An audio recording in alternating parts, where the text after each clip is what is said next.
Hold on 1 second. Okay. Laptop's just cropped. Oh, there it is. It's back now. Right.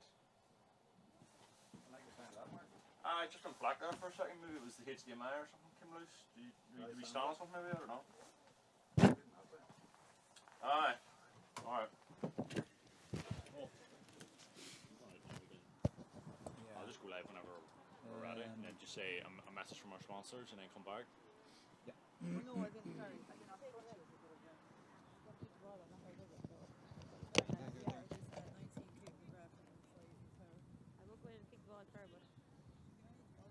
No.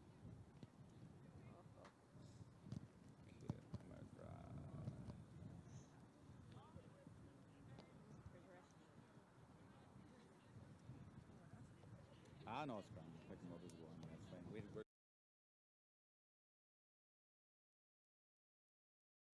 you want me? Mallow? Yeah. Do you want Michelle as well? Of course. Oh, you're a bit bright for that. Yeah, I know. Okay. I didn't think I was going to be on camera. Your camera adjusts for her shirt or her hair. It's a bit bright. What's bright? Her coat. Her coat. All right. It's all right. I think she's going to be nice to have a bright person around us. Oh. It's all about ease Nice and to have audio one. jack and that. Nice to have one, yeah. Yeah, okay. Crikey.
You're very welcome to Dungarvan, and we're here for the Lidl National League game between Waterford and Galway. And I have Michelle Ryan with me. And Michelle, I think the last time these teams played in the league, you were playing up in Corofin and you won by a point that day. But before that, you go back 10 years. So not many games between these two teams, but a huge game today.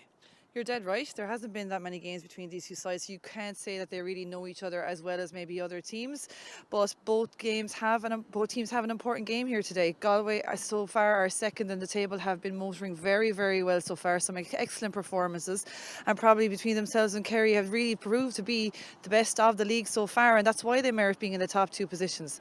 Waterford, on the other hand, I suppose not many people were giving Waterford a chance of staying in Division 1 before any ball was thrown in at the start of the year. So they are quietly confident about how they've been building from game to game. They've been learning lessons from game to game, and they've been able to see out games in the last against Mayo and against Donegal, which is really proving fruitful for them. And they won't fear Galway here today, because according to a lot of people, they've probably outdone a lot of what people thought they were going to do. But to them, they know there's more left in the tank. And if they can learn even from the last game and bring it into today, who knows? I'm sure they will certainly put up a serious challenge here to Galway. Well, you know as well as anyone, you use all the advantages you can get. Now, Waterford, home advantage here, so they're not in far field. I wonder if Galway thought they were maybe going there, but we're not. We're in a different pitch here. It's a little bit bumpy here. There's a wind here. It's open. Waterford will know this. Is their advantage, Waterford, being on this pitch? Well, the Waterford ladies are very used to this pitch, it has to be said. This pitch is very excellent facility that's been available to us when Fairfield hasn't been available. It's been a number of county finals even played here, so the girls will be very used to it. It is quite open, it is quite breezy today. The sea is only a few a few hundred yards over that way. But the conditions are quite good. Apart from a bit of a strong breeze at times, Jerome, it isn't really going to put in and out in the play, I don't think, too much. And to be honest, Galway are seasons accomplished players. They won't fear any the conditions, any pitch here at all. It isn't far field, but it is still an excellent facility here, and it's going to be the same for both teams. I hear the referee blowing and the players out, or maybe it's just to bring the captains, and I wonder will that be important, even winning the toss at the start. The breeze is sort of coming this way a little bit. It is, and I think the start is important, and Waterford have started well in their games so far, and they will want to maintain that because they've put the pressure on right from the get-go, and they've been playing really attacking, driving at the defence kind of football. Galway, we know the danger they have in their ranks, the number of players that they have, the likes of the Wards and the Divillies and the Newans, who play their own attacking brand of football, driving at it. So neither side will be overly dependent on the wind because they do carry the ball quite a lot into the attack, but there's no doubt when it comes to taking scores, the wind will play its part. Galway getting a bit excited behind. They are going extremely well. So me and Michelle now, we'll have the commentary in a minute. Game's about 5 minutes away, but now we're going to have a message from Lidl.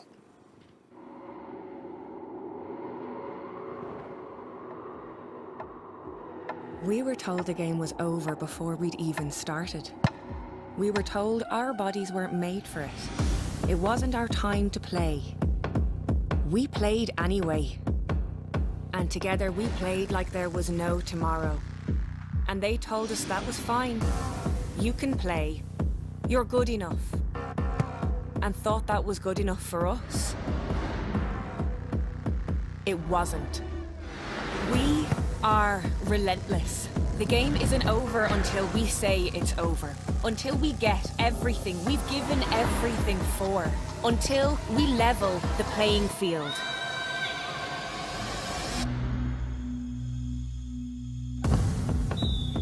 Lidl, proud supporters of ladies Gaelic football. One captain is out in the middle anyway, and there's the other captain coming in now. The captains are Karen McGrath for Waterford. She's wearing their number 13. Whether she stays in corner forward is another story. We'll come to that. And for Galway, their captain is their fullback Sarah Lynch. Their vice captain is Leanne Cohen. So they're out there getting their photograph taken with Kevin Phelan, the referee in this Lidl National League Division 1 game. Round 5, just 2 rounds to go. 2 games played yesterday in Division 1, 2 today. So it's getting very, very interesting.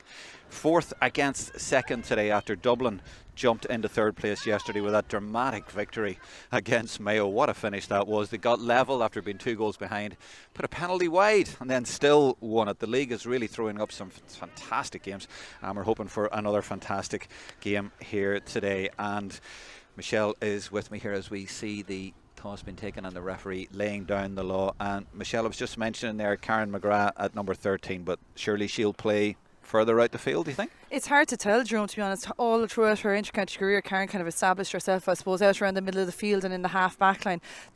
She shows absolutely excellent leadership from there.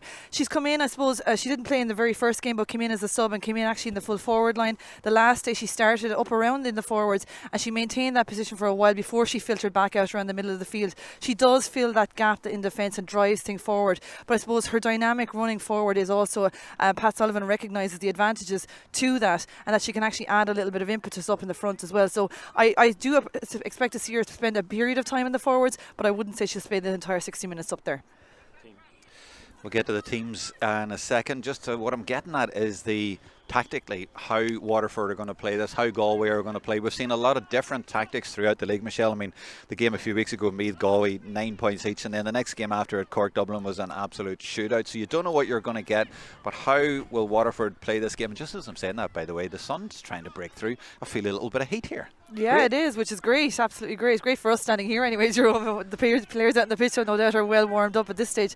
But I suppose tactically, with regards to Waterford, what they've shown... Let's have a look at the team, sorry. We're looking at Galway warming up. Sorry to interrupt you, but I just want to cue the team to come up on the screen here to help you explain that and for people to follow it. So let's have a look at we're starting with the Galway team, sorry. We'll start with that one first if you don't mind. So how will Galway play it? I mean, obviously the main threat, I mean, they're so strong, and they've got their Kilkerran, Clonbyrne players all are back now. Kate Slevin is a threat. She's named at 15, but she's played around number 11 quite a lot, and she's a bit of main scorer. But I mean, she's had to move over a bit now, maybe because you have all these players coming in, Louise Wards and Divleys and that coming back. Roisin Leonard with a famous historic 2-pointer last week as well. Exactly, and even on top of that, Jerome, you have Lindsay Noon, Hannah Noon and Chloe Miskell on the bench as well, who have featured significantly for Galway and for Tracy Kilkerran. Leonard. Absolutely. Ailish Morrissey, And I mean, unbelievable. It's probably, when you look at the depth of a panel, this is absolutely brilliant that Galway have all these available to them. And like you said, it allows for a movement of players around, slot people in. I mentioned already, though, Galway, I suppose, when they build from that half back line, the likes of Nicola Ward, she's a type of player who can start a movement and finish a movement. Her sister Louise, I expect to see going straight up for the throw-in and going straight down the heart of the Waterford defence, because that seems to be a tactic Galway have. She does it with Kilkerran Clonberne also, and I'm no doubt she'll try the exact same thing right from the throw-in here against Waterford. Waterford will have to be on their toes on that throw-in to at least delay her run or try to break the ball away, or even especially get possession there themselves and that. And they've so many options then up front on scores. They're not overly reliant on players, and that's a great sign of a good team. The more you talk about it, as we look at the Waterford team now, this is a huge test today for Waterford. I mean, either they go for the league final or forget it, they're going to be mid-table. They need to win this game today, and if they do, then they've won the head-to-head, puts them in a fantastic position. It does, and I've no doubt that they have incredible belief from the previous games, and Pat Sullivan has really paid faith to the team that has been starting more or less. Very few changes to be seen, and any changes, the same kind of subs come in about, we'll say, 50 minutes gone in the match, 45 minutes gone in the match, and they come in and they keep that, maintain that impetus going forward and in defence as well. I mean, I have to highlight Emma Murray, who I think has been absolutely outstanding for Waterford from the very, very beginning of the league. She's an incredible leader. Her sister Aoife Murray in cornerback also has been really a force back there in the backs as well as driving forward. Ava Waring has developed into a very good, excellent pass link player around the middle of the field, and that's what you'll see a lot of Waterford doing. They'll work that ball right up into the middle area of the field, lovely link passing, and you'll have a few people get on the ball, the likes of Kellyanne Hogan, Breed McMaw, Emma Murray out around the 45, attacking 45, and really try and break through. And if they can supply the ball into Laura McGregor, we've all seen that Laura McGregor has got a goal a game at this stage for Waterford. Well, she scored 5-3, yeah, 5-3, yes, exactly, so far in the league, which is an unbelievable stat to have, and great sign that Waterford now are dangerous in front of goal, where maybe in other seasons they might not have been. I hear you, and Annie Fitzgerald has scored 2 goals as well, so they're spreading that around. One change there, Eve Power is not starting today. Instead, Kate McGrath comes in there. Is that tactical, do you think, or is there nothing much in that? It's just player for player? I think maybe it's just something Pat Sullivan has identified that Kate is going well in training. She has featured in most of the games so far, whether it's been starting or whether it's been coming on. She is a player with a lot of experience, and she brings a lot to defence, and she brings a lot to attack, and I think maybe she obviously has been going well enough in training for Pat Sullivan to see that change is merited. And by the way, Galway have never won the National League Division 1. Waterford have won it 5 times, the last in 2002. The final is going to be on Saturday 15th of April in Croke Park. That is the carrot. It looks like Kerry are going to be there. 5 wins already, and Galway are hoping to join them, and they actually meet in the last round of the league as well. But Waterford will try and spoil that party today. And you've just been handed a couple of late changes. There's a couple of late changes on the Galway starting team. The keeper Alana Griffin, number 1, has been replaced by 16 Karen Connolly. Number 12 Siobhan Dively has been replaced by 20 Hannah Noon, and 13 Eva Noon has been replaced by number 24 Tracy Leonard. So the Noons are in. The 2 Noons are in. So, or no, Eva Noon is not in. So Eva's replaced by Tracy Leonard. Tracy has sort of been a bit part player so far in the league. She's wearing 24. She scored 3 points so far. And Hannah Noon is wearing number 20, so she comes on in for Siobhan Dively. And an interesting change there of goalkeeper. That's an interesting one, Karen Connolly, but we'll come to that. Let's get on with the game. So Big Breeze now has picked up since we were out there a little minute ago. This is Louise Ward, and it's Galway going for the jugular right away, and it's Siobhan Dively. We watched these girls play for Kilkerran Clonberne in the club semi-final a few months ago, and there's a point right away. What's that taken? 14 seconds for a point, and the intent was there and the directness was there right away, Michelle. It was. That point there from Kate Slevin. Excellent use of the wind, really taking advantage from the start. As we said, we expected them straight away from the throw-in to go straight up the pitch, work that score. And there's me thinking there might be advantage Waterford here with a home advantage here, and they know this place, and it's Galway who played that score as if they've always played here, but they are playing into a wind. I think it's coming from left to right as you're watching on whatever you're watching on your devices or your TV or your phone or whatever. So Waterford playing into the wind. So I can only imagine Waterford lost the toss, Michelle, I would imagine. You would imagine so. I think most teams at this stage would try to gain every bit of advantage right from the get-go. Every team acknowledging that a good start, it really is that important. And Hannah Noon has gone to midfielder. She certainly was there for the toss. That's interesting as well. So she'll play around the middle, super player. But this is Waterford with the ball now, and this is Hannah Power as they try to get up the field. And they will just work it in there. This is Kellyanne Hogan, and she gives it out to Anya O'Neill. And Anya has played, well, she's played cornerback. I've seen her named at number 4. I've seen her named at number 9. But it's all very fluid these days. Players can play more or less all over the pitch. And you see a 19 there. That is Kate McGrath. That's the only late change for Waterford. But 3 late changes for Galway as they try to defend here, and they do defend in the same way that Kilkerran and Clonberne played in that All-Ireland semi-final a couple of months ago. They are very adept at that and very good at breaking, as Michelle Ryan mentioned there. In that case it was Olivia Dively, but they're also good at it. And there's Tracy Leonard with that excellent little pop foot pass in front there that's so hard for the defenders to get near. 15 is Kate Slevin, who's already got a score, and this is really well played all the way from the back out the field. And this is Alva Daverin, and she puts that to the right and wide, but they're so fluid, aren't they? Absolutely fluid, and I suppose that was a key passage there, an example of how they really packed out the Waterford attack there in defence, moved it quickly, the ball quickly up the field. A lot of options there as well for them to pass off. Unfortunately, the shot for Galway that time not accurate. As we said, there is a strong wind, and while they're playing slightly with it, it is swirling also a little bit. And that makes the kickouts difficult, but it has broken nicely there for Kate McGrath. The goalkeeper Evelyn O'Brien just put it up in the air more or less. That's going to be tricky for them in the first half. Galway putting on a little bit of a press, but Waterford managed to get it. But Galway have got it back, and this is where the danger is. They're so fast and so good at the interpassing here and running off the shoulder. Look, she's calling for it there. That's the number 10, Leanne Cohen, and then support from Cooney. And Leonard is in there, and she takes it nicely. And she can, of course, score off either foot. So she comes inside, but provides instead and gives it to Noon. There's so many good players and so many shooters, and there's so many players who are adept. And there is Leonard. And look, they've got players over to the left here as well. And Waterford just trying to guard that scoring zone. This is more or less where Slevin scored. There's a little hand pass inside, and it's Cooney. And Cooney puts it over. My goodness, it's the first time I've seen them since he played in Tuam a few weeks ago. And now that they have the Kilkerran Clonberne players, they are very impressive, no matter if they have the wind or not. And the Waterford defence were there. They were there in their numbers, and they had done well. I suppose the ball had originally gone up here on this right side to Tracy Leonard. They'd managed to push Galway out as far as the far side of that D, but still good footwork there from Galway to create that score and to take it. And look, the kick out again has had to go more or less a 50-50. They won it, but have been turned over again, and that's happened far too many times in the first 5 minutes for Pat Sullivan's liking. This is Olivia Dively. Look, the head up right away and the confidence as well to take her own score. If now might even drop into the net. I thought it might there, but it goes over the bar. And they're all so good at taking scores. They've a lot of shooters out there, but it's the way they're winning the ball back so quickly, even though Waterford aren't able to go short with the kickouts. No, they're not, and I suppose that's the difference here. Maybe there's a little bit more slickness needed here from Waterford right from the get-go. Mistakes are really being capitalised on. The pressure coming from Galway when Waterford are on the ball, or when there is a free ball, there is immense at the minute. So Waterford need to be, I suppose, a lot more cynical and a little bit cleaner with regard to their distribution. Well, at least they seem to be winning the ball from the kickouts, so this time they've held on to it. That's the difference.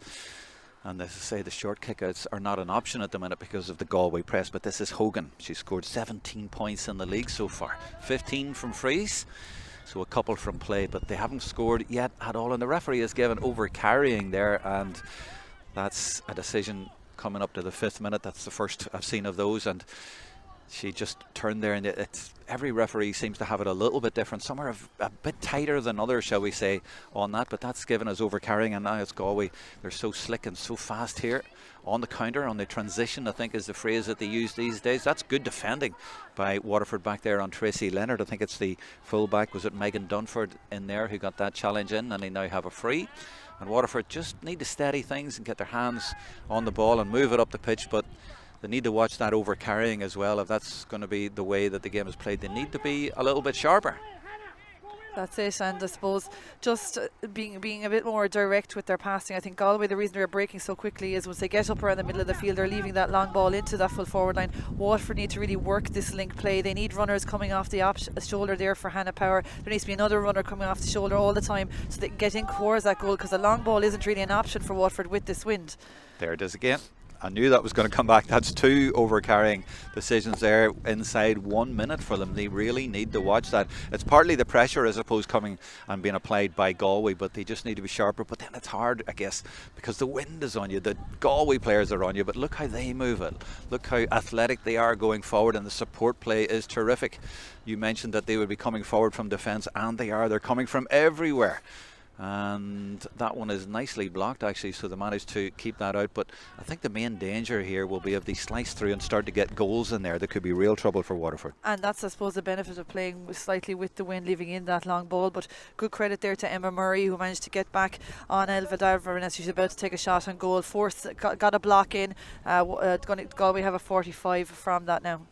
Yeah, it's going to be a tough half, playing into the wind and playing against a team really in form, and you can tell that there's confidence there in this team. So many of them won the All-Ireland Club, of course, the last couple of years, and they are back now, and they are looking for a place in the National League Division 1 final, which I was saying, Michelle, they've never won. Galway have never won it, and which is quite incredible when you think about it, but they're looking really good at the minute now. Kerry obviously will have a lot to say about that, and Dublin are in and around there, and Waterford are certainly not finished, but Galway are looking really, really good. 45 then, and is this going to be another 2-pointer? She put one over last week and was the first player to put it over, and she has the wind behind her. It's just going to the left though. Shouldn't have given her the big build up there, but yeah, she got the 2-pointer last week. And on that, I remember years ago, Michelle, you'll remember this too, I've on video 2 players scoring. Well, one from a 45, it was Kerry years ago in a Munster final about 2013, and the other of course was Maria Delahunty, who actually put one over from just outside. It was a free outside the 45. That's the longest I've ever seen. Yeah, Maria Delahunty was an excellent kicker of a dead ball and from play as well, very gifted, and taking frees from the ground was her natural skill, to be honest. She spent a lot of time playing soccer and perfected that. You can see Roisin Leonard looking at that today, and now we're almost expecting her to put it over and get the 2 points for it, which was a new rule brought in a couple of years ago, but she's been the first player who's taken advantage of it. She might try that again, I'd imagine, in the first half. 8 minutes gone, 3 points to no score, and Waterford playing into the wind and into the sun as well, so the elements here on their home ground are against Waterford in the first half. But this is good play by Anya O'Neill. I'm going to try this, Michelle. Kilrossanty Brickies? Kilrossanty Brickies, that's it. Kilrossanty. Oh, that's not it. I got it completely wrong. Kilrossanty Brickies. And it's a nice little venue here. What's the club who plays here? Is it Dungarvan? This is Dungarvan GA Club. Yes, it's the home club of Lauren McGregor, the corner forward here for Waterford. Very strong when it comes to both hurling and football, and ladies football also. So it's one of the biggest clubs here in the town. Nice little stand over on the far side as well, which is full. Nice to see. This is Breed McMaw from Ballymac, and she puts it high into that wind, but it's going to drop to the right. She scored 6 points so far in the league, but that one is not going to do, and that shows how tricky it's going to be. Now, will we see what Galway do here? This is Karen Connolly, who came in at the last minute for them, and she goes short to Charlotte Cooney. That's what Waterford have not been able to do. Now she's waiting for the ball to go over. It hasn't gone over, but the goalkeeper actually can come over and play this, and she is coming over to try and get in and trying to protect the ball, and then eventually the referee, what's he decided? Is it a hot ball? No, it's a free in, actually. It's a free in. That was a tricky little one there. I'm not entirely sure why it's a free in unless the Galway player actually made contact with it. I'm not sure the Waterford players were aware that they could have actually intercepted that ball and taken that ball. It wouldn't have been a free for them to actually gain possession and take it on. But is it not the goalkeeper is the only player who's allowed to take it in there? Inside the 21? I've seen that happen just a few weeks ago. There was something that was one of those ones I queried, but it's a strange little one. The ball just didn't carry. But anyway, it's Waterford now with a chance of getting a score. Is that going to go over? She's measured that beautifully and put it over, and that could be priceless. Kellyanne Hogan, excellent. 18th point in the league, 15 frees before today. That's 16 points, but that is definitely an asset to have. You can put it over like that. Excellent score there from Kellyanne. Like we said, we've mentioned the wind a number of times. She curled it beautifully in. She's taken a few frees and a few scores from exactly that position in previous games. So it's important that Waterford got that. We're 10 minutes 13 seconds into the game now. Waterford's first score, and their only other shot at goal was a wide there a few moments ago. And the second kick out in a row didn't work for Galway there. That went right over the line on the far side, so a little bit of pressure here from Waterford, and a free in as well for that challenge from Hannah Noon, and she was joined in the challenge by Kate Garrity, and between them they fouled Kellyanne Hogan, so she's another chance here. And has she got the measure of the wind and the distance here on this home pitch for Waterford, because this would bring them right back to a point in it, and that would be a really good return considering the conditions and considering the way Galway have started. that going to carry? I don't think it is. No, it's not, but they might end up with a goal in there if they can get a toe on that, but they don't. It's well defended in there. It's the captain. It's Lynch in there who grabbed that one gratefully. So they had no profit from their kick-outs, but when they do get possession, here they go. The charge is on. The support play is there, and this girl is always around playing the link game. That is Olivia Dively, and a brilliant ball in as well to Louise Ward. She is back in the Galway colours. She's scored a goal and a point so far in the league. She's only come in the last couple of games or so. But again, Waterford have defended stoutly there as the sun has come out very brightly here, and it'll be in the eyes of the players down to the right, so that will be the Waterford defence. But they are just the 3 points to 1 down now, and I would say, Michelle, Waterford will be happy with the way things are at the minute, considering everything. Would you agree? I think so. I think they would like, though, to create maybe a few more scoring opportunities just and get things to click a little bit better going forward, because they have clicked a bit better in other games. But very well defended there, because it was very open there for Galway going forward. We had Olivia Dively, a beautiful pass to Louise Ward, and Nicola Ward was floating about there. So Hannah Power did excellently to get that hand in and dispossess. This is really good from Waterford coming out of defence, though. And then the kick pass. We haven't seen many of those, but it just bounces beyond. That was a little bit unlucky. Karen McGrath, the captain there, trying to pick it up, but didn't work. And you like to see a kick pass, Michelle, but very often the managers will be shouting, keep possession. Sorry, I'll come back to you in a second, because Noon has that in the middle of the field, and it's Galway on the charge again with Dively. And nice kick pass from her, actually, but now she goes for the hand pass out to Noon. One of the Noons out there, I think it is, and comes back inside, and the referee give a little bit of an advantage there. Advantage there, just maybe a little bit overly aggressive there in the tackle there from Waterford. But yeah, you were talking about the kick pass there, Jerome. Yeah, absolutely, and it's one of the best skills we have in our game. It really keeps things flowing. But you're right, I suppose, when leaving that ball in, it really can give players an other team an opportunity to capitalise if that kick pass isn't accurate, and a counter attack can be created in the blink of an eye. So you do need to watch that and make sure that the supply going in is accurate, and it's also that the movement in there actually allows for that ball to be given in the first place. Now this is Leonard's, a lot closer in. She struck that perfectly over the bar. The other thing about that was the ground is very firm, Michelle, so that ball came in, it actually bounced over their heads, and maybe they didn't expect it to bounce so well. But for the end of February here, the conditions are very, very good. It's been a mild-ish February so far, and this is a good surface here. Now the kick out, where's she going again? Again, she can't get the short one, and that has gone straight to Louise Ward, and they might capitalise here. She gives it to her sister, and this is Dively. Beautiful interplay, fast moving, and it's gone to the right though, and that's a bit of a let off for Waterford, but they're having trouble with these kickouts. It is. It's lucky for Waterford there. I mean, lucky for them that Galway didn't capitalise on that kick out. But I have to say, Jerome, and I know it's kind of maybe hard to move and find the space out there, because Galway are there in numbers, but Waterford are a little bit static and waiting for the kick out and giving options to Evelyn O'Brien inside in goal. There is one short, and that has worked, because it went to the fullback Megan Dunford, but it wasn't exactly terribly inspiring, as if I can put it like that. They didn't look terribly comfortable in it, but they have got the ball. That's the important thing, and they're moving it through the hands very well now, Waterford. This is much better, and they're up to halfway, and that's McGrath getting involved, and this is Hannah Power. This is really good from Waterford. This is Eva Waring, who you were telling me about. She's a good young player as well. And now the kick pass across, looking for Breed McMahon as she comes in, but she may have lost that. No, she does well and gets past two players and has a free if she doesn't get advantage from this, and gives it to McGrath. The referee has let the advantage and the play go, and this is good. Waterford holding possession. Wasn't it interesting though? It was a kick pass that nearly broke the move down. You do like to see it, but hand passing seems to be safer. And this is Lauren McGregor now. She hasn't had much of the ball, and there is over carrying. That's the third time, and it's all been given around that area. And Galway have always been very clever and quick to move it right up to Louise Ward, and they're trying to capitalise here. Now they haven't got many players up. Louise doesn't have much support, but they're holding it up now with Leonard. Two Leonards on the pitch, of course, two cousins. And Roisin is having to hold it up and wait for the players. So they were a little bit ahead of themselves there, Galway, by moving the ball so quickly. They didn't have the players there, and Waterford were minding the house. No goal efforts as yet for Galway. The threat has been there up to that area, but they haven't gone through yet. And Waterford have conceded only 3 goals in 4 games, and you can see why. You can. They really have been very structured in their defence. They get the numbers back there. No different to what Galway are doing here right now. And maybe, I suppose, Galway just had that little bit more physicality, I think, Jerome. So when Waterford are actually taking it into the tackle and trying to make those runs through the defence, that maybe they're being a little bit out-muscled by Galway. Need to be a little bit slicker passes to get around those tackles and move that ball a little bit quicker.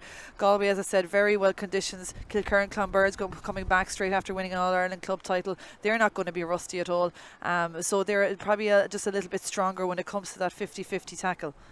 Interesting. I was wondering about the physicality bit, what it means, but you've explained it there perfectly. 4 points to 1, 16 minutes gone, and Roisin Leonard has probably put it over, has she? Waiting for the signal there. Like yeah, it. 5 points to 1, and that's 2 from that same part of the field as well. So let's look at this kick out here, Michelle. She's gone short once. The rest of the times it's been up in the air, but look at the press from Galway.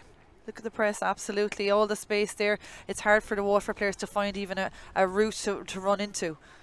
Yeah, I think they went zonal with a few players marking as well, but they may get a score out of it here. They may profit. They certainly got possession and they're keeping the pressure on. This is Tracy Leonard and across to Ward. They're moving it very slick here to try and stretch Waterford, and then the kicker comes in, but that's dropped short and the goalkeeper O'Brien grabs that one gratefully. And although Galway have that threat, they haven't had the scoring edge so far. This is Murray. She has to be quick, has to be a Murray in a hurry, because they could get blown again for over-carrying. They've already had that 3 times. This is Dunford at the back, and she's been solid in there and controlling things. And then a little burst through. They're doing very well, doing a lot of nice work through the middle and then laying it off, and they are getting up the field. And this is the number 4, Aoife Murray.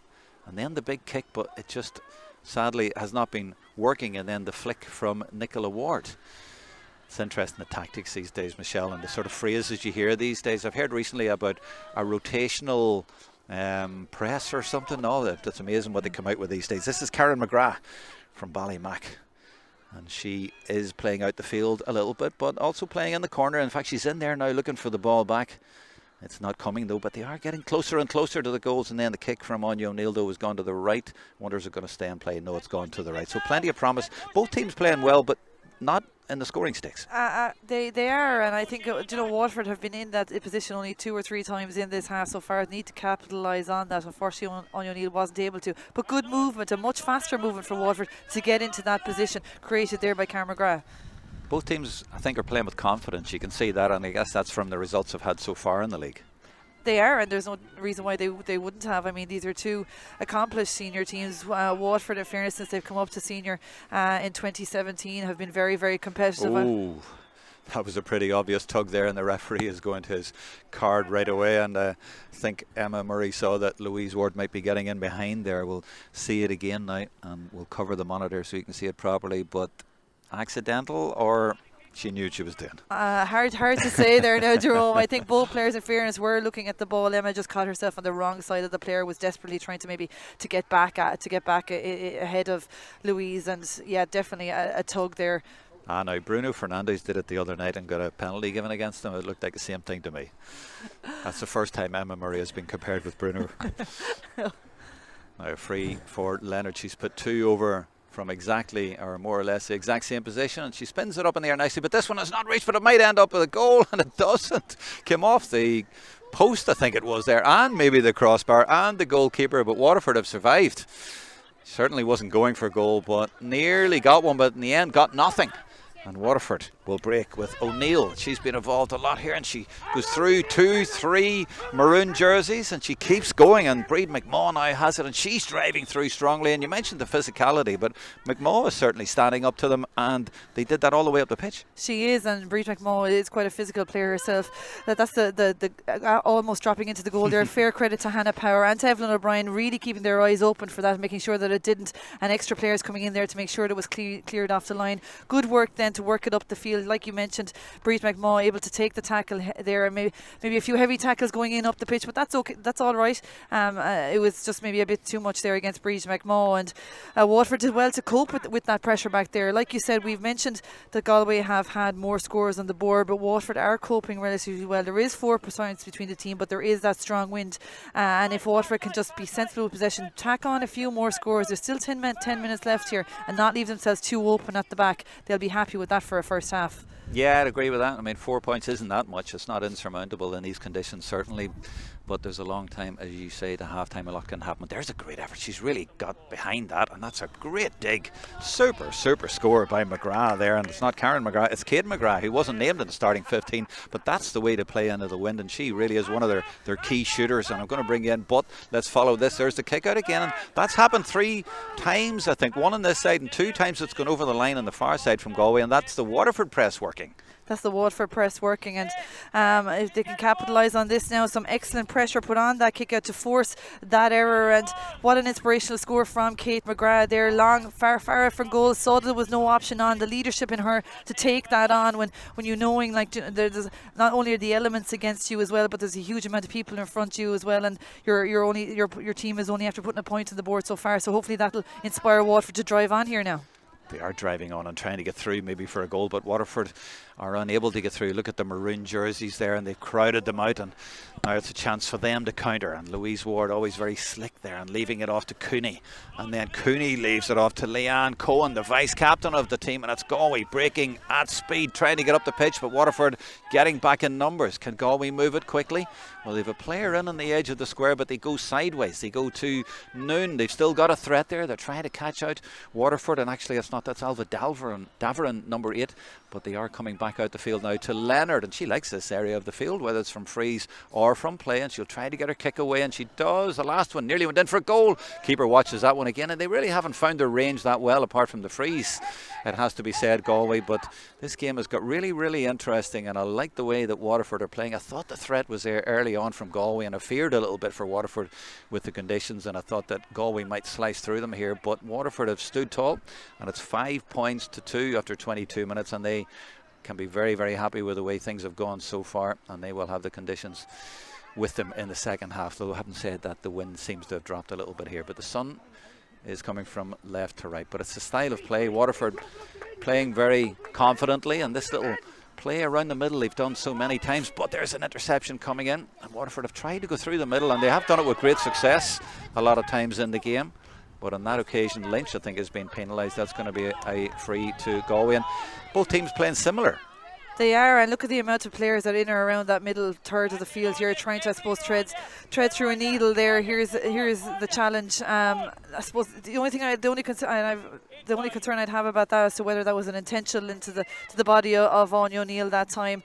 Anya O'Neill trying to stand firm while the Galway player was coming at her, but a free given to Waterford nonetheless. I don't think they take account of intent. In it, you're supposed to you're supposed to avoid the challenge, and even if you can't see it coming, which is very difficult. It's been a subject of a lot of debate recently. It has, and that's a whole other issue, and I suppose something maybe that we've highlighted a few times now in regards to players and analysts and so on, as to maybe it's something that needs to be taken a look at. But however, Waterford with that free and on the drive here now and again an attack. They are indeed, and this girl Anya O'Neill has had the ball a lot. She's one of the key link players for them.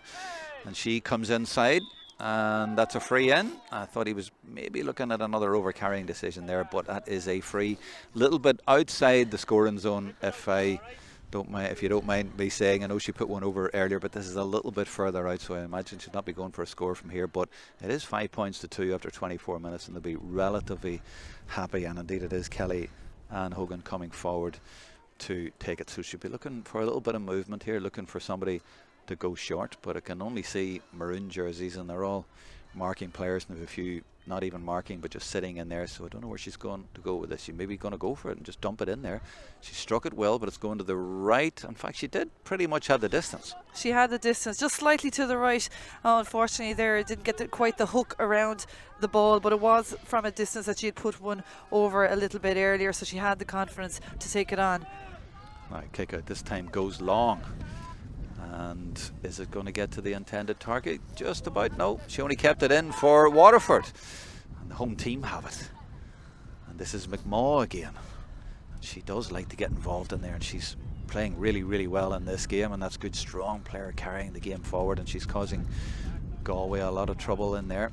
And now they're going to recycle it. McGrath's looking for it, and she was going to give it to her there and changed her mind, and it was a wise decision, I think, because she was running into traffic.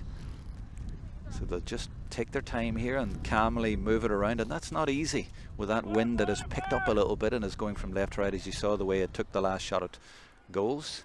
This is McGrath who got one of those scores, but there's Leonard nipping in and stealing the ball. And Waterford having to work very hard to get back. Now they have a extra player back, and now they have an extra one to the extra one coming back. So they are racing back, and Anya O'Neill is sprinting back to cover the space. And they have done that now. They've forced Galway to go back, and Galway haven't been able to get the numbers up as quickly as they would like to capitalise. This is Dively now. And they'll work it to try and get it, I imagine, to Roisin Leonard or one of the shooters like Leanne Cohen is on the ball now. And indeed they do filter it back, and this is Cooney. And she might fancy this, but I think she's just let the ball slip out of her grasp, and she has. The solo just went away from her, and McGrath has it back, and Waterford very patient in there and disciplined in their defending, and this is where they like to come through. And there is O'Neill, as I say, wearing 10 but coming through, and that, yeah, I thought that might go the other way. That's one of those challenges, and she put her arm out but went into the player, and those are the ones you often see given now. You see it has ended up in a free, and Leonard has been pretty accurate from here. She has. A lot of Galway scores both from play and from frees have come from this area of the pitch, and the Galway will be looking to capitalise on that again through Roisin Leonard, who in fairness has been quite accurate so far. And I suppose just on that passage of play, Waterford will be a little bit unhappy that they were in possession of the ball up here on their attacking 45, maybe just static when receiving the pass, forcing and then an error which Tracy Leonard was able to capitalise and supply on. But you commented as well, Waterford got back there in their numbers. In fairness, Anya O'Neill, Karen McGrath are driving back that pitch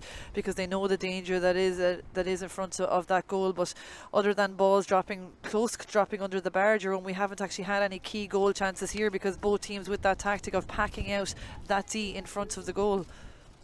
The threat seems to always be there, but they haven't got through to actually create goal chances. Slick moving and fast moving up the pitch, but getting the goals is a different story altogether. I'm wondering on a wider issue, well, I'll bring it in a second because we want to stay with this in case this drops in and around the goal area again from Leonard. She likes to put it up there, and it hangs a little bit. You see it hanging and then going over the bar. And yeah, Mick Bowen was making the point yesterday, and I agree with him. There's a levelling out, and Division 1 is very interesting at the minute, I think. There is. And Waterford are a prime example of that. I think that is, and I think that's been happening maybe with about a year or two, Jerome, to be honest. People would have talked 4 or 5 years ago, I suppose, when you had Dublin and Cork really at the top of their game, and that there was a gap between them and everybody else. But we've seen in the last number of years, and Meath were the ones who broke through that barrier, and I think with that, Meath advanced. Maybe Cork and the Dublin kind of came back a little bit, and then Meath's kind of inspired other teams to up it again and to drive on. So there has been that levelling of the playing field. It's brilliant to see, because you want that level of competitiveness. You want that feeling of you're not entirely sure who was going to do this, and that belief that every camp has now that they can is incredible to see in ladies football, and no doubt a reason why the standard has been improving as it has been over the last number of years. And that's why the top 4 in Division 1 at the minute: Kerry, Galway, Dublin, Waterford. So Kerry, Galway and Waterford might not have been right up there the last few years, but they are and playing very confidently in this league, and they are challenging for the league. And Meath, of course, are out of it, and Cork will need to win today, which they could well do, so they're not out of it. But Kerry 15 points, 5 straight wins, and Waterford doing really well here. And if they win today, Waterford will go up to join Galway on 10 points and be joint second, and they'll have won the head-to-head. So a lot to play for Waterford today. And they are sitting on 2 points. Galway on 6:29 minutes. Last minute of the first half. The sun is strong here now in Dungarvan, and this is Kellyanne Hogan. She looks to go and keep possession. She does that, gives it back to Murray, and she now is driving forward and leaves it off to Eva Waring. They're very patient and cool here, and then looking for the runner. Just as I say that, they're not very cool and not very accurate, and they give it straight away. And Galway have picked them off quite a few times around this area of the field. They have, and I think maybe if they're looking at their stats at half time, maybe the amount of times they've given back possession exactly in that area of the field is something they're going to be having a chat about. Absolutely, but the conditions will change as well, so they might even be able in the second half to let the ball move a little bit more, but they'll know more about this pitch and this place than I do, so it will be interesting to see. But it's teeing it up beautifully for a really interesting second half as we go into added time at the end of the first half. And I'm surprised Galway have only scored 6 points in the first half with the strong wind, but they just haven't been as dynamic or deadly around the goal area. and they have a chance here to finish with a score right at the end of the half, but they haven't created, I don't think, a single goal chance. Maybe a half chance here and there. There was one block down and there was a free, but it wasn't meant to be a goal. But they've done enough to be ahead, I guess. This is Cooney, and there is half time, 6 points to 2. Michelle, Ryan, would you agree with my summation there that Galway might not be terribly pleased even though they're 4 points up? I would, exactly, because you're dead right. It does feel like there have been more scores in Galway and they haven't taken them, and they haven't. They should be maybe a little bit more ahead, considering some balls dropped in around the square there. A few went wide as well, but as well maybe sometimes in their dynamic play going forward there is a threat. It fares to Waterford are getting back there and slowing them up. So I think Waterford will be happy enough that they've managed to stem a bit of an onslaught there, considering the wind as well, and maybe that will open them playing with the wind in the second half will allow them to open up a little bit more going forward and supply the ball in better, so it won't be necessarily have to go through the hands and work it close into goal, because that Galway defence is pretty tough, and Waterford have come up against them, been overturned a few times with over carrying, maybe giving away a few silly hand passes as well just because of that pressure. So I think the conditions might favour Waterford in the second half. I wonder who the conditions will favour at half time. There's a half time going on here. If our camera just pulls a little bit over to the left, you'll see the young Dacia girls coming out for a game at half time. And I was going to go off for a break, but I love staying on for some of these ones, Michelle, because these kids are the future and they love getting out to play at half time. So they're going to get a game at half time, and I see a lot of blue jerseys out there and players over to the right here wearing white and red. I'm going to go off here and have a cup of tea. You do the commentary. Tell me who these no, I'm only joking. Tell me who these players are, what clubs they are, do you know? This group here beside us with the blue and white jerseys is actually my own club, Ballinmacarbery, and they're talking out there by the looks of it against the Kilrosty Brickies girls. But it's great to have all these club underage teams playing here on days like this, because not only does it give them opportunity to play football here on big days, Division 1 days as well, it brings their parents and get the chance to bring them to these matches, to see these players, to get some inspiration from those older girls that are out here playing at the top of their game. So it's a big occasion for the families as well. So well done to Waterford LGFA for arranging this at half time here in this Division 1 fixture. We'll take one more look over to our left and right if we can, because over to our left there's the Reds against the Blues, and over to our right there's the green and yellows against red and whites as well. So let's have a little bit of a closer look as they throw the ball in there, Michelle. Who are the other clubs involved here then? Looking Must over be here, local clubs maybe? they're local clubs out there. I think Galtier is one of them over there. I think that's the same club as Annie Fitzgerald. I think we also have Ballyduff over there, or Strably over there as well. It's great. It was great. We have 6 different underage teams here taking part at half time. There's a lady over here to visit you. Is that a bottle of drink she's giving you there? It looks like something to warm us up maybe. Maybe a cup of tea or something.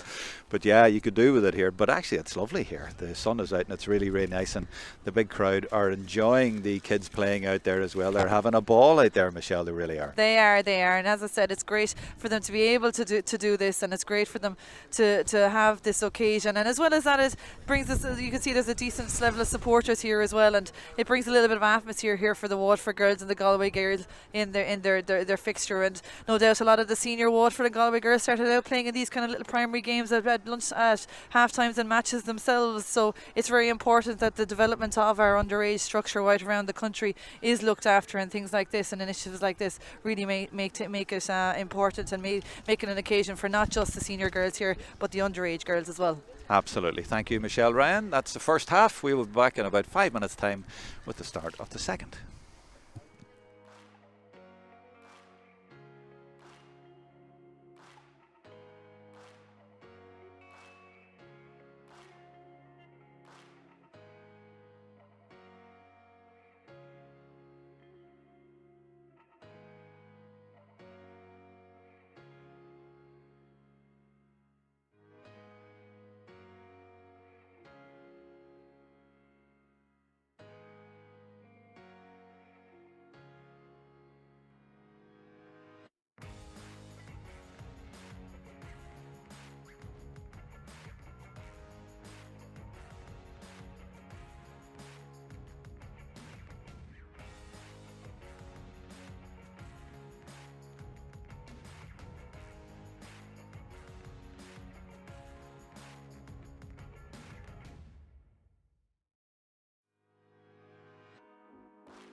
These games are so good at half time, we just had to come back on for them. I heard one of the coaches there shouting, "You're stationary." It's all about movement. They're teaching them early here in Waterford, and Michelle Ryan has the teams now, thankfully, from the PRO as well, so she knows every single player out there by person. Give him a wee shout out there, Michelle. I did, and many thanks to Willie Whelan, the Waterford PRO, for sending it on to me. So we have Kilrosty Brickies, Dungarvan. What colour are they? Kilrosty Brickies are here in front of us in the Well, our block. camera, sorry, at the minute we're on the green and yellows and the red and whites over here, so let's deal with them first then, because it's a cracking match. I was over there and lots of great football. It is, absolutely. So you've Galtier there, looks like St. Oliver is there with them, playing there down in front of the goal down there.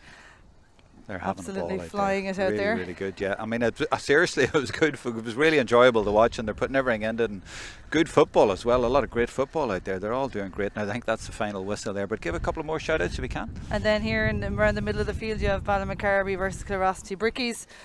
Absolutely, there. Just that That's game the just blues. finishing up. That's over here. That's the ones in the shot now. Exactly. So Ballymacarby in the blue and Kilrosty Brickies, which is the home club of Kate McGrath. They're right in the middle of the field. Kevin Phelan getting to know them there as well. And up there in front of the other goals, then you have Dungarvan and Ballyduff Upper. Right, so that's over to the left there. If we can go over and give them a wee look as well to get them on camera too. More blues and reds lining up now for the handshake or the pump or whatever they do these days, and getting a well-deserved round of applause as well. And fair play to Waterford for letting these girls all out. And would you look at this one here with a pink hat, Michelle? Absolutely, the style.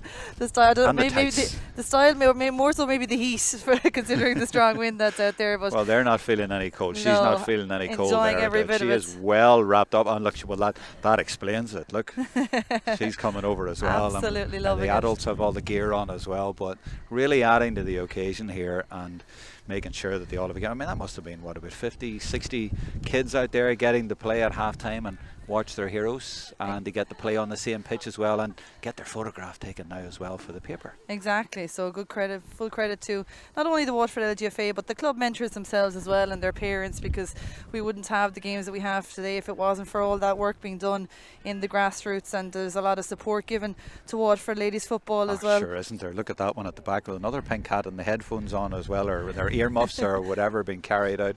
Great scenes here. How old do I sound when I say they're getting the picture taken for the paper?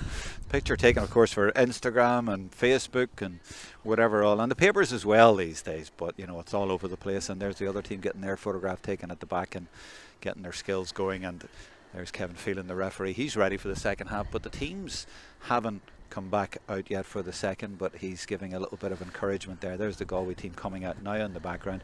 No goals in this particular game so far, but if they were watching the kids at half time, they might go a little bit more direct. But strange, we haven't seen too many goals in a lot of the games in the league, and then all of a sudden you'll have a flood of them. Like Galway hadn't conceded a goal until last week, and then he conceded 4 against Cork. But sorry, you're going to make another point? Just on the Waterford LGFA as well, and good credit to them for all their support and their development of the underage. And I suppose the excitement that's in Waterford now with regards to ladies football, mainly down to, I suppose, the adult team and Pat Sullivan and his management team as well, and their progress over the last number of years. And I mean, the sponsorship and the development and the support has been great. I know they're having a Cheltenham 2023 preview night in the Park Hotel here in Dungarvan on Monday the 6th of March, and there's going to be like guests like Ruby Welch and Davy Russell, Nina Carberry, Johnny Deneen, all down here that night, and you know, promises to be a great night. But I suppose it just goes to show that the level of interest that's here in the community and in the county, and it's when you have the young girls out there playing that, you see why people are doing these things, and they're the future of the game.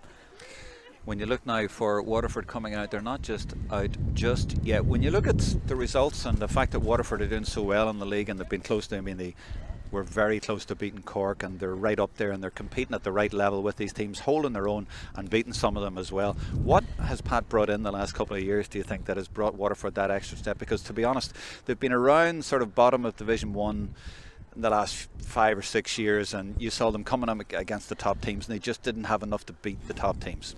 I suppose Pat came into this team and this management setup having already been here, knowing a lot of the players, knowing their capabilities, knowing what he can get out of them, the players knowing him as well, and himself and Noel O'Connor, who returned with him this year. Noel was with him when Waterford went back up to senior after the intermediate final in 2015, and was there with him, and they do work very well together. They maintain an incredibly high standard of absolutely everything, not just football, of everything, of how you conduct yourself, of how you get yourself around, of how you represent the county, and they bring that, and they expect that from the players and demand that of the players, and so the players kind of feed back into that, and they create an environment where players can be the best in that. So I think their drive that they have brought into it, and their vision and their determination, has really fed into the players, and their belief. You can see Waterford are playing with a belief since the start of this league.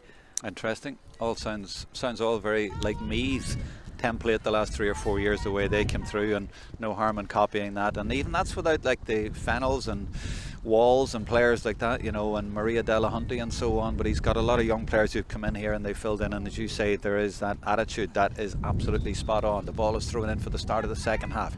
It's all to play for today, and in the Lidl National League Division 1, Kerry are top, Galway are second. But today Waterford could really turn everything upside down by beating Galway, and they're in a great position here. Galway have a 4-point lead, but they're playing into a pretty strong wind that picks up at times, and it's hard to get scores from right to left. And if Waterford can get a score or two, this will really put the pressure, and we'll really see what Galway are made of. Galway had a brilliant result against Dublin, and of course they drew with Meath, and they looked the real deal at times, but they certainly haven't put this game out of reach by any means at all. 4 points is nothing in the modern game, and certainly when the home team has the home advantage, and that's what they have. They have the elements as well, and now they're moving the ball confidently from left to right, and they'll be happy that they've more than matched Galway in this game. They carried it forward well in the second half. I wonder tactically what they will do differently in this half. Will they let the ball go a little bit more? They seem to be just playing their game, and this is their fullback Megan Dunford up there, the All-Star nominee from 2017, and this is great football. She gets it back from Anya O'Neill, and she might even go for her own score, and indeed she does, and that's exactly what they needed. Excellent score there by Megan Dunford. She provided the inspiration there around middle of the field, driving on. Excellent pass to Anya O'Neill, who really broke through that defence. Megan didn't have much time to get that ball off, and she did. 3 or 4 Galway defenders around her at that time. Good start to the second half for Waterford. They forced the press there, but that's how to beat it. Brilliant kick out from Karen Connolly over the top and then palmed on, and this is Galway now trying to hit back. This is developing into a really, really interesting contest. I'm intrigued to see how this is going to go in the second half. Galway, I thought, were pinned in there and brought back to a 3-point game, but they've got out, and now it's their turn to have the ball and to move it around here, and Waterford's turn to defend. The transition will be crucial in this game, I feel, Michelle. When they get the ball here, Waterford, they can win it in situations like this and then try and get up the pitch. Galway didn't really do it to any great effect in the first half, but if Waterford can nick a ball here, get up and get a goal, then we really, really have a game on. At the minute, it is 6 points to 3 early in the second half, and it's Galway in the lead, but by no means in total control, shall we say. This is Dively now, though, as they control the ball at the minute. Leonard gives it to Nicola Ward, and this is Leonard again from Cara Finn, and that's going to be a free in. Waterford need to be disciplined in there. They do need to be disciplined, and we've mentioned already both teams playing with the very, I suppose, same style, the very same tactical approach with regards to facing that attack coming at them in numbers and trying to push it out and trying to force those errors. Waterford did relatively well there until that kind of, I suppose, shoulder tackle there by Cora Murray, and allowing Roisin Leonard a chance to kick this from the ground. Again, this time she'll have to judge with the wind. And you would put your money on her most days of the week, even into the wind, and that was no problem for her at all. That was effortless. Lovely kicking style, and off the ground you always feel that there's even more chance of it going over. It didn't go too high and get caught in the wind, and Leonard has re-established Galway's 4-point lead. Now from the kick out, she goes, I was going to say long, it's very high, and it's gone straight to Olivia Dively, so it didn't have much distance, even though I thought it had the wind. That's a strong challenge coming in from Dunford, and she did brilliantly there to win a ball that wasn't 50-50, and she gets it back for Waterford. Can they break now? This is Dunford again. She's having a really good game. Then they go for that kick up the pitch, and that has to be accurate, and they have to be brave and win it, and they have done exactly that. That's great play again, and it's McGrath giving it out to Cara McCarthy. And now this is Emma Murray going through the middle. Is there a gap there for her? She's coming inside. and she solos it a little bit high, but they manage to keep possession. Waterford, Galway have got all of their players back. There's only 2 left up the field, but they've moved it over to the left hand side. Here's a chance for O'Neill. Would she get on that right foot? She slips it inside, but that's inaccurate, and it's picked off by Alva Davaran. And that's the danger when it gets very compact in there. And now it's Galway who are going to break. And Tracy Leonard, such an accurate player and good at keeping possession, whether it's a hand pass or a kick pass off either side, and that's what you need in the modern game. And on a day like this, this is Charlotte Cooney, and Charlotte from Clare Galway gives it to Leanne Cohen, the vice captain, who's got or rather that was Noon, wasn't it? It was, of course, it was Noon. And this is Aoife Malloy. This is good play by Galway, good composed, calm play by them, just patiently working the ball up the field. And Olivia Dively, no problem with going back to Cooney. And it's Waterford now who are back, and they have left just the 3 players on the other end of the field. So they are now going to play a little bit of cat and mouse here and wait for Galway to come in and then try to pick them off. So both teams really replicating the other. It's cancelling each other out, you would say. But it's a matter of Waterford can get the scores in this second half. Noon looked like she fancied it there, but she wasn't going to shoot from there. That's not the percentage game, and a little bit too tricky. She was always going to pass it, even though she's shaped that way. And this is back to Leonard. Leonard, their shooter, but she gives it back out. The game just in a little bit of a lull at the minute, and the crowd has gone quiet as well, as they just keep possession for so long, and Waterford wait for a chance to pounce. A little bit of a collision there, but nothing in that, as Louise Ward has it. And Galway, I think, will be all about possession in this half, and then they try to get through, and it is, of course, Ward, and this is dangerous, but it is picked off, and that's well met there. And I think it was Emma Murray in there. Very patient play there by Waterford and by Galway in their build-up. Error was forced, so Emma Murray ready to pounce, and Waterford now on the counter-attack. Weren't able to capitalise on the last one. Let's see if they can do it this time. Well, they're trying, and it is Murray again, and she's given it to McGrath. McGrath goes through 2 players. She's fouled, but she keeps going. What are the options up ahead? Not many. A lot of maroon jerseys are back, and there's a challenge. I want to note the referee says play on, that's fine, and he lets Breed McMaw go on with the ball, and it's Waterford in possession, but they've been turned over again, and that's happened too many times.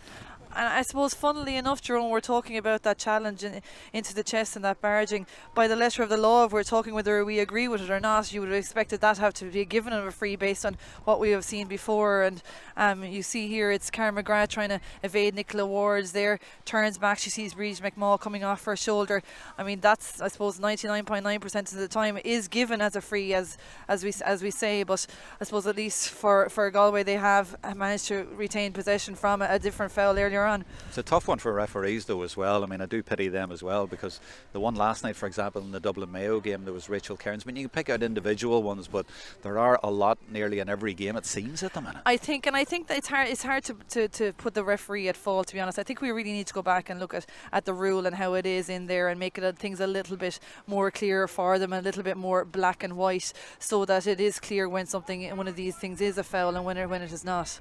And you see the likes of Vicky Wall. I mean, players have got stronger. She's a prime example, and she goes into tackles now, and it's just her sheer strength at times, not all the time, but she gets a lot of yellow cards, and it seems like the strength in the tackle gets penalised, although it didn't in that particular one last night. But it just is a big issue, it seems, at the minute. But let's go back to the play here, because this is Noon again for Galway, and they have steadied the ship a little bit after Waterford started the second half brightly. They've now got to 7.5 minutes, and it's 1 point each in the second half. And as I was saying earlier, we haven't had many goals in a lot of the games in the league, and then 1 or 2 games you get loads of goals. It's very strange, but things could open up here. Let's see.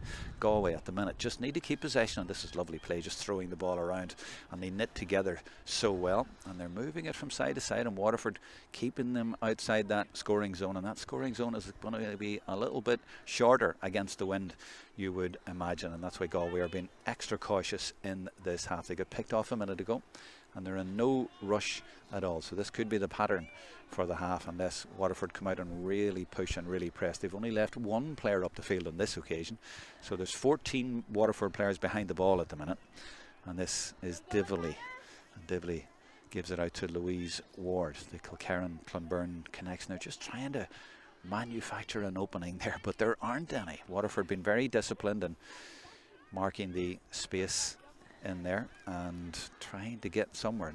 Nicola Ward now, they're always just looking for the extra player and see if they can catch Waterford out in 1 or 2 spots there, but nothing doing at the minute. So they're happy to knock the ball around, and they have that 4-point cushion. 39 minutes nearly gone, and this is Cooney giving it off to Davern. And are they going to manufacture something here over in that right corner? Is someone going to take a chance? I don't think so. They're just passing, and this is Leanne Cohen. Now she is in trouble there. This could be a turnover here, and now they've got the ball back, Waterford. They were very patient.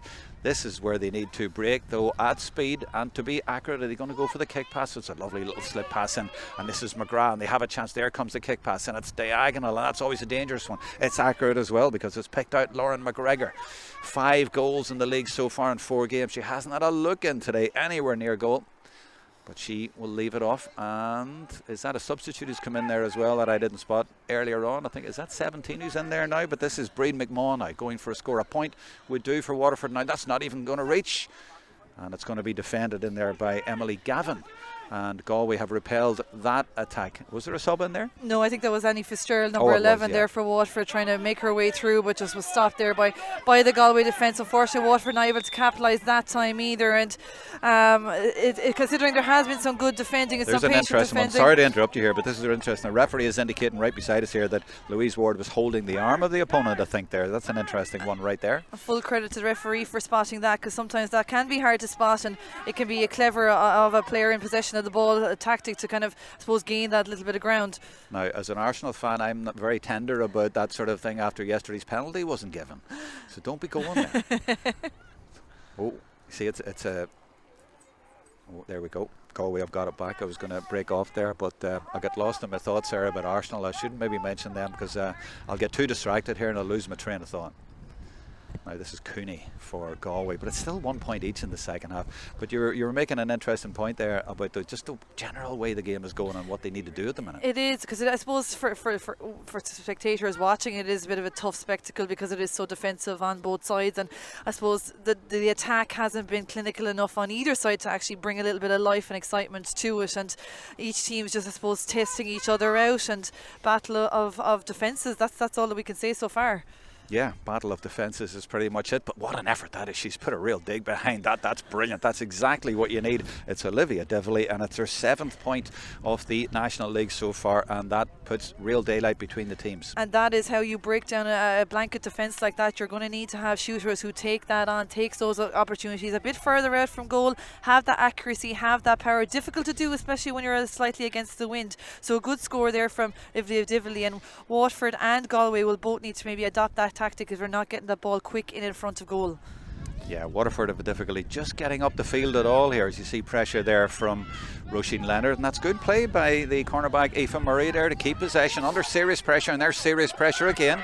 Now, did that go over? No, they say play on. That did not go out, so Galway continue, but they just can't get the ball, good ball, into the forwards, and when they get it up there, they're outnumbered as well. That's the problem for Waterford at the minute, and Galway have it now with their captain, and she's fouled, and Waterford looking to bring on a substitute, and she might come on right now, and it is Katie Murray, 2017 All-Star nominee, another Murray, but you can never have too many Murrays. That's it. Katie, very accomplished footballer, as you said. She's been previously nominated for All-Stars, came in as a sub against Donegal the last day as well, and hasn't been featuring that much for Waterford, but it really is a key player, and herself and her 2 sisters are prominent Waterford players now at this stage. She can bring a lot to attack, and that's no doubt why Waterford are bringing her in at this stage. She's come on for Cara McCarthy, and I guess they're worried at this point about the transition and just getting players who can carry the ball. I think that's it, and as well, Katie it can be, I suppose, dangerous in front of goal when she's in there. She sees an opportunity, she sees a bit of space, and she goes for it, and if Waterford can supply her and get her on that ball up in front of goal, no doubt she sees an scoring opportunity, she will take it. But at the minute, it's Galway playing very cleverly, maturely, if you like, in the second half there. They've sort of killed the game, and they've come back from that point they conceded right at the start, and this is more like Kilkerran and Clonberne can play. They're very controlled in the game. They all know what they're doing, and they're keeping possession. Now, they may lose it here to Waterford, but when Waterford get it, they haven't been able to break effectively. So it's 8 points to 3. They have actually stretched their lead in the second half.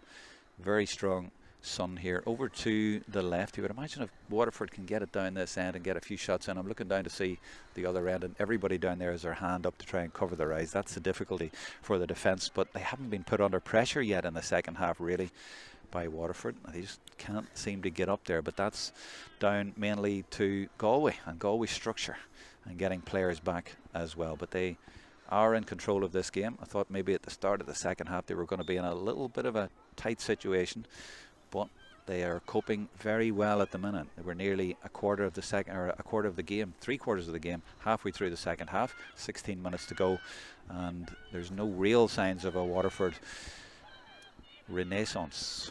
Now it's come out to Tracy Leonard, to Dively, and look, they're just passing the ball around very contently. And this is Cooney. Tries to look for a way through. There is no way through, and you know, we still haven't had a single goal chance. That's it exactly. Jerome, we haven't had a single goal chance, and it's each team trying to bore their way in, as Galway have been trying to do as well. And Waterford have been coping relatively well with that Galway patience in that build up, and when an opportunity comes to smother that attack or dispossess or get a hand in, they've been doing that. Exactly, I suppose, from their consideration.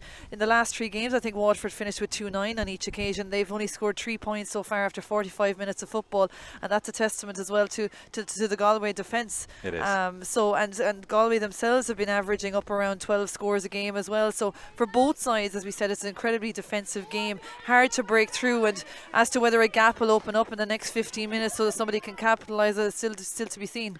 And you see Tracy Leonard back there defending. That says it all. And she's usually the playmaker, but they all know their roles, and they're all getting back there. And strange result last week against Cork. They conceded 4-4.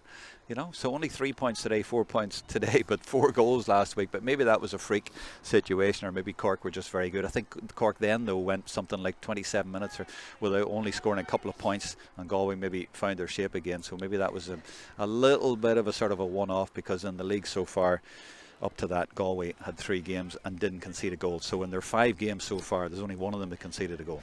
Well, there's nothing like conceding 4 goals in a game to heighten your awareness when it comes to your defence and crowding out that area in front of goal, which Galway have done absolutely masterfully, I suppose, so far in this game. And credit to Waterford, they have done the same. Now they have a chance here for a point, and at the minute, a point's nearly as good as a goal just to get back in and get a score. It is. Every score is absolutely valuable, considering they're few and far between in this game. And no doubt Kellyanne is similar enough from the angle that she was taking frees over here in the first half, hopefully able to capitalise and use that win to her advantage. Aim for the post on the left nearest her, I would imagine. She just pops it up there. I think that looks pretty good, actually. Or has it gone too much to the left? Oh, it's gone wide. Yeah, she's missed it, and that's a disappointing one for the home manager who's just walked past me here, Pat Sullivan. 1 point in the second half, 2 points in the first half, and that was a golden opportunity, but tricky to judge. And Karen Connolly, what a dig that is by the goalkeeper. That's the second time she's done that, and that's the way, as I said earlier, to beat the press. What a kick out into the wind. What an incredible kick out into the wind. Went over here as far as the 65 here, Jerome, out around the middle of the field. And like you said, Waterford were pressing hard on that kick out, knowing that the wind maybe would help them. But in fairness to the Galway keeper there, Karen Connolly, excellent kick out to clear that entire Waterford press.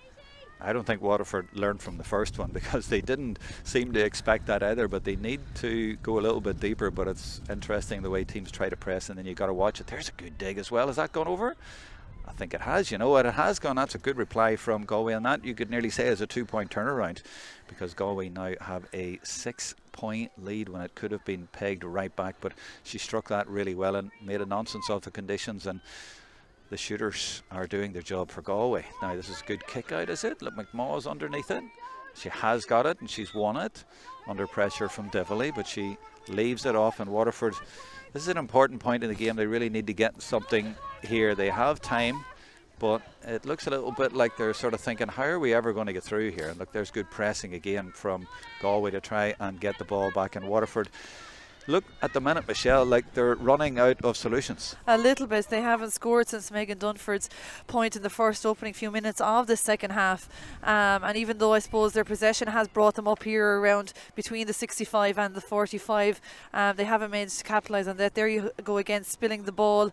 A few hand passes went astray around that similar area as well. They're just not managing to break down that Galway intensive pressure that comes on them once they enter into the Galway defensive side of the field. 48, nearly 49 minutes gone there. There's a sub on there for Galway. 23 is on, and that's Chloe Miskell is in now as well. But this is 24 Leonard. She's been on since the start of the game, and she puts it over the bar. 23 and 24 involved there, and that's another score for Galway. And they have gone 7 points clear, and with 11 minutes to go, it's looking rather ominous. And I suppose Galway taking those scores now, a little bit more space has opened up for them. Chloe Miskell's point, or a pass inside there to Tracy Leonard, allowed Tracy to have the time and space, avoided the Waterford players getting back. And to be honest, I think even if she put on the burners there, she was one-on-one on with a defender there, but happy enough to take the point and put in another bit of distance between the teams. Now here comes Kellyanne Hogan, but they've lost it again, and Galway winning a lot of ball around this area of the field, and then they're good at getting up the field as well, and they're breaking Waterford's hearts at the minute. And you can see why they are so high up the table, just behind Kerry on 10 points. If they win today, they're going to 13. Kerry on 15 after 5 rounds of the league, and then there's daylight to Dublin on 9, and Waterford would be left behind on 7. And realistically, they'd definitely not make the final. There's no semi-finals this year, but they would need to win both and hope all the results go for them, and they would have lost this head-to-head. So I don't think they will have any chance of getting to the league final if they don't do something really special in the next 10 minutes of this game. Waterford and Galway look like they're heading towards that decider against Kerry, though Dublin in there, and Dublin have Waterford to come actually, and Donegal. So some interesting games to go in the last couple of rounds, but it's Kerry and Galway in prime position the way things are at the minute. Cork might have something to say about that too. They are playing Donegal today. So as Mick Bowen was saying last night, and as we agree, it's all opening up and very interesting. Teams getting better and better all the time. Kerry a prime example. Galway coming there a serious threat, and Noon puts that in, and for once they actually don't measure that one nicely. They put over some really nice scores in the second half, and it has put daylight between the teams. It's one of the reasons, at least. 10 points to 3 for Galway. 9 minutes to go. Now, Waterford, they need a solution. They're going to bring on a sub or two. They're going short. They give it to Dunford. And that's Hogan coming to collect it. But around this area, the press from Galway is very high up the field. This is better from Waterford. Hogan now. This is a few little 1-2s, but look how hard Dively works there to win that back. She just tracked all the way back and stole it from Hannah Power and won it back for her team. And it seems, Michelle, that Galway have won the ball around that sort of 45 area time and time again in this half. I think so. I think Waterford's just not being as sure on that pass, maybe giving a pass that's more of a 60-40 pass or a 50-50 pass more so than something that's absolutely going to get to a Waterford player. It's a pity because it invites the Galway attack straight back on them. Then it's the nature of the game being as defensive as it is makes it a tiring one for players out there. You're going to need reinforcements. Waterford subs not warming up here in front of us. Galway also over on the sidelines. So you need reinforcements because there is that extra level of physicality. You're drawing on a lot on your body, trying to work the ball literally through runs and taking on tackles the whole time. So rather than letting the ball do the work, so Galway are coping a lot better with that and are grinding out their points and grinding out the scores, which sees them 7 points ahead so far. It feels like they're breaking Waterford's spirit in this half as well, because they have been so adept at doing all of those things as well, and Waterford just have their heads down a little bit at the moment. They just don't see a way to turn this around.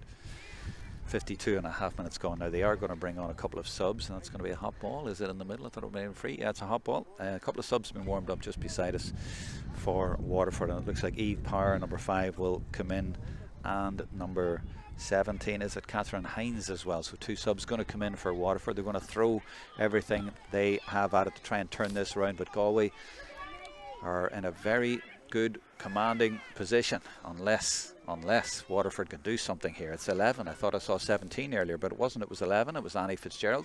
She scored 2 goals in the league. How they would love another one from her right now. In midfield, this is Eva Waring, and she's fouled. And that's going to be a free in, and now we'll have the substitutions. So here come the two subs. Do you know these two, Michelle?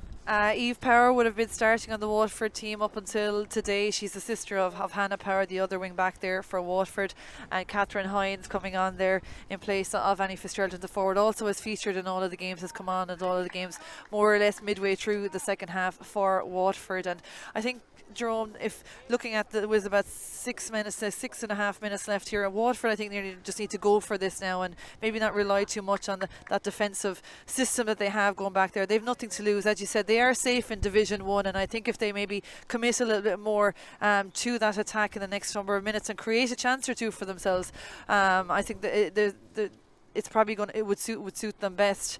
I think she overcompensated there for the wind after the last one and didn't really connect that one properly. It's so tricky for a free taker in these conditions, and they needed that to drop in and around the house and someone to get a hand on it.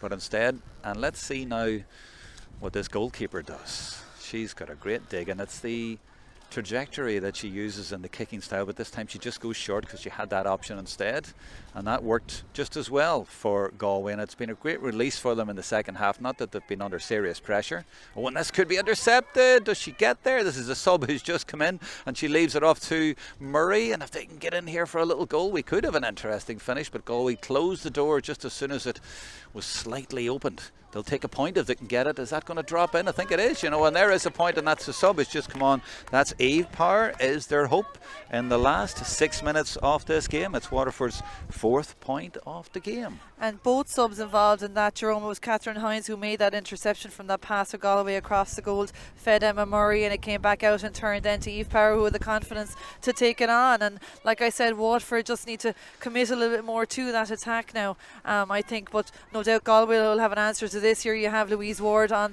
the ball, no doubt. From another brilliant kick. Exactly. That's 3 times they've done it. And it's relieved the pressure. I mean, Waterford really should have been keeping that ball down this end.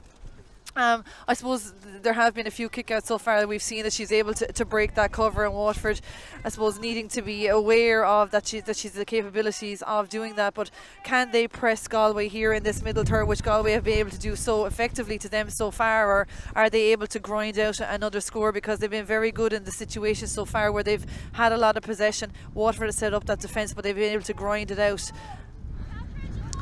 Nearly 56 minutes gone, down to the last 4. Galway 6 up.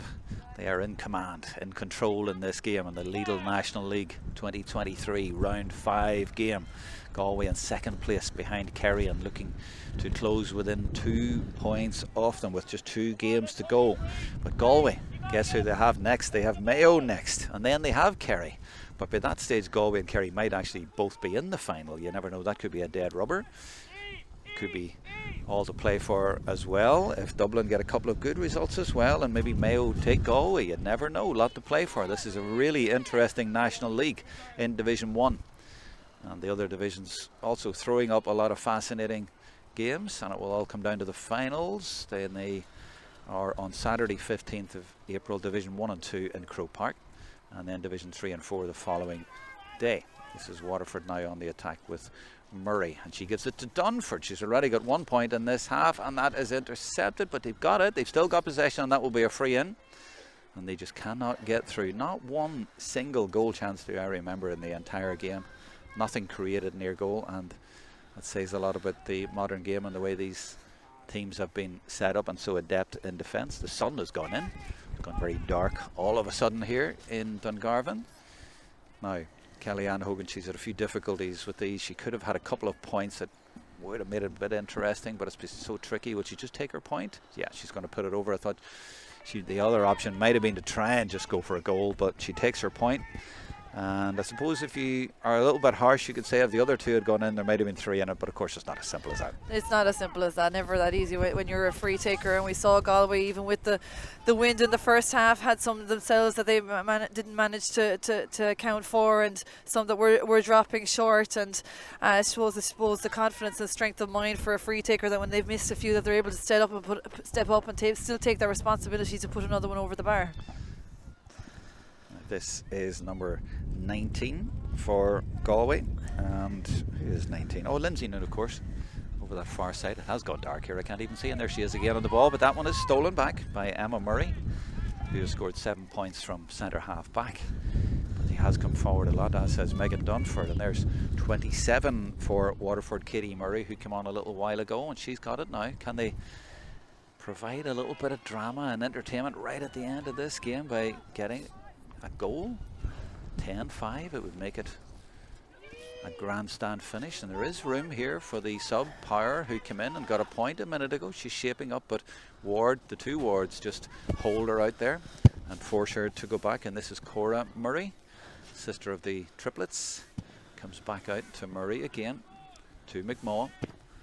Now, will they just take a point, or will they try and drive through for a goal? She's shaping up for a point, but again, is it going to stay in? It's not going to stay in. They just haven't been able to judge it in the second half. No, most of the wides are going there to the left of the post there for Waterford in this second half, and I suppose it's a pity. You see, I suppose two key players for Waterford in attack this half have actually been number 3 full back for Waterford, Megan Dunford. She really has played her part driving up that field, and she's kind of staying up here and helping create that link and drive forward, but unfortunately Waterford not able to capitalise. There's very few chances for both sides in this game, and Galway, I suppose, just making the most of their opportunities.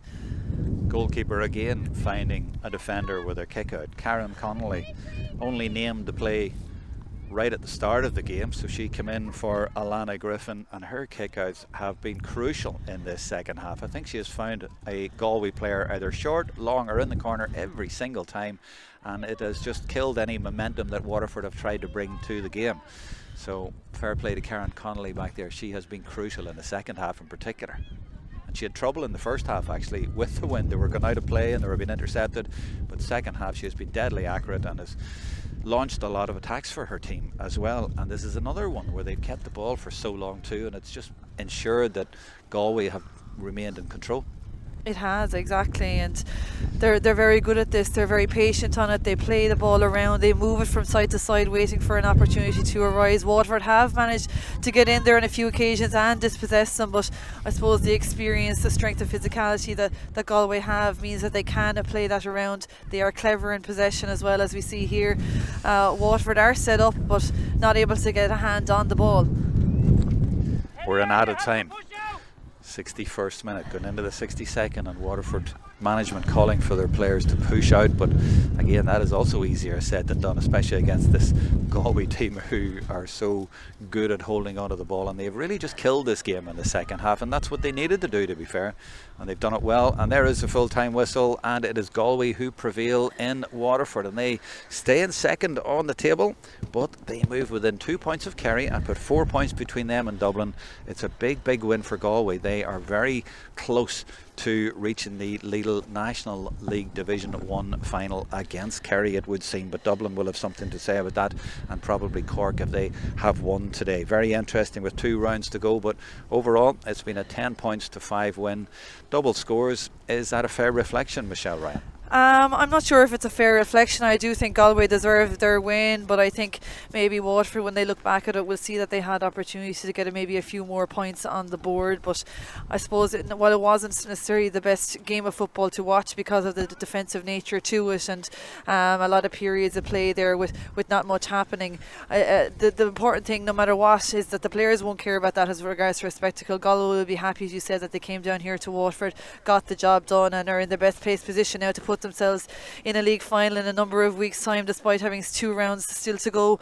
Waterford themselves will be, I suppose, looking at maybe some inaccuracies in possession, and inaccurate hand passes as well cost them at times.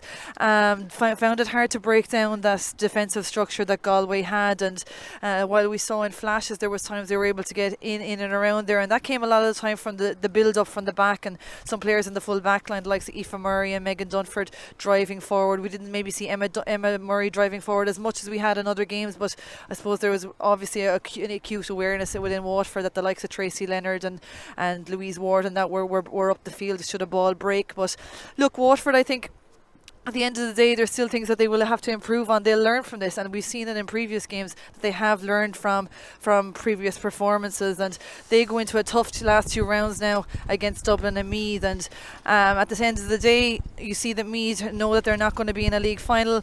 I think Meath maybe are a little different of an animal than we had in the last 2 years, and I don't see any reason why, seeing as Waterford have been as competitive they have been, that they can't take the game to Meath and Dublin. Absolutely. Well, they weren't the same yesterday, but then they didn't have Emma Troy, Emma Duggan, Vicky Wall, and so on and so forth.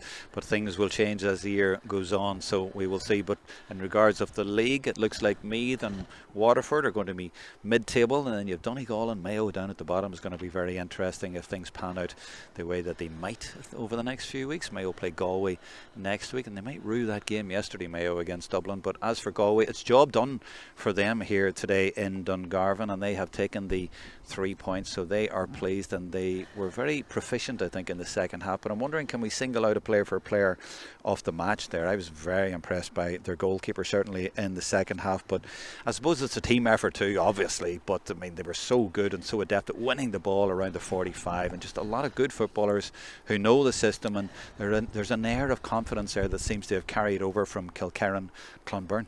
There is, absolutely, and you're dead right. It is hard to kind of single out players with this style of a game.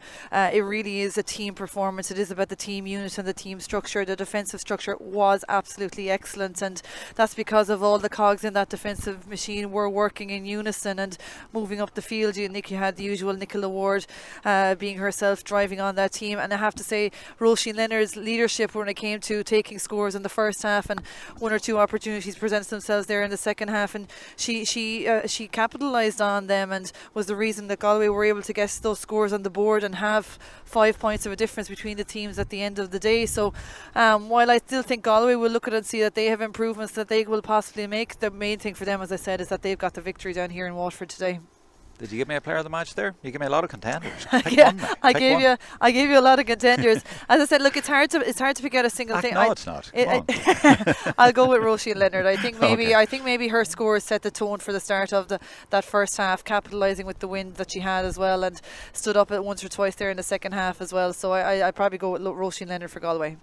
I'm disappointed she didn't get a 2-pointer today, but no, I'm only joking. Maybe another day. I thought with a win maybe, but we'll see that again, I'm sure, another day. And just finally, Michelle Ryan, to finish off, have you seen from Galway today enough evidence to show you why they are where they are? Do you think they're the real deal? Do you think they're serious contenders for the league, along with Kerry obviously and whoever else is there? But this Galway team, can they finally take that step over the line?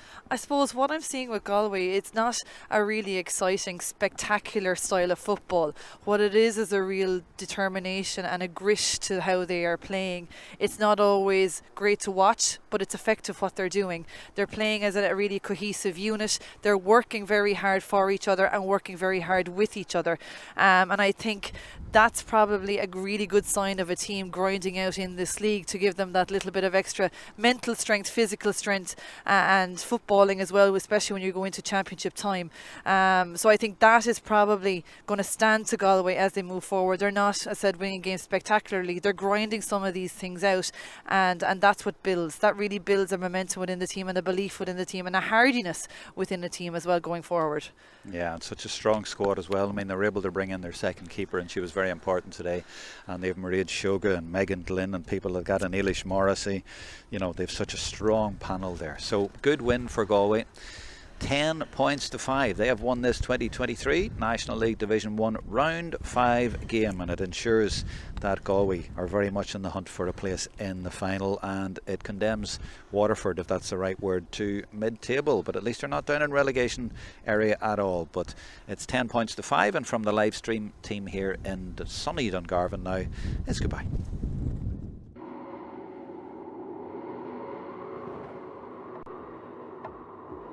We were told the game was over before we'd even started. We were told our bodies weren't made for it. It wasn't our time to play. We played anyway. And together we played like there was no tomorrow. And they told us that was fine. You can play. You're good enough. And thought that was good enough for us. It wasn't.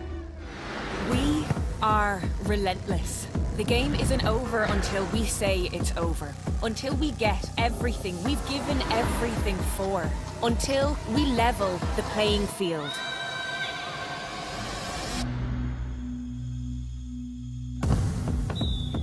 Lidl, proud supporters of ladies Gaelic football.